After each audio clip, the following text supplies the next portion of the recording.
महाराष्ट्रातला आरक्षणाचा प्रश्न असेल किंवा एसटी कामगारांच्या आंदोलनाचा प्रश्न असेल किंवा जाणीवपूर्वक जातीय आणि धार्मिक दंगली पेटवण्यासाठी ठरवून ध्रुवीकरणाची भाषा करणारे अत्यंत थिल्लर आणि नवथर भाजपाचे वक्ते प्रवक्ते नेते असतील, यावर सप्रमाण फार विस्तृतपणे मांडणी करेलच।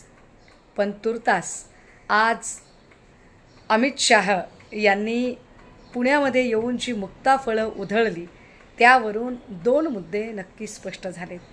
त्यातला पहिला बाब म्हणजे आजही अमित शाह यांना महाराष्ट्रात आल्यानंतर आपलं भाषण चुरचुरीत करण्यासाठी जाणीवपूर्वक आजही उद्धव ठाकरे यांचं नाव घेतल्याशिवाय भाषण सुरूही करता येत नाही आणि संपवताही येत नाही।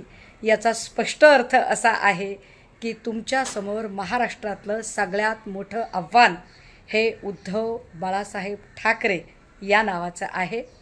आणि दुसरी महत्त्वाची बाब अशी की ज्या पद्धतीची अत्यंत थिल्लर भाषा, सवंग भाषा आज तुम्ही पुण्यामध्ये केली, त्यावरून तुम्ही हे सप्रमाण सिद्ध केलंय की पार्लमेंटमध्ये तुमच्या पक्षाचे खासदार रमेश बिधोडी यांनी जी सवंग भाषा केली होती त्याच्याही पेक्षा अधिक निम्नतम स्तर अमित शाह तुम्ही आज पुण्यामध्ये येऊन गाठला आहे।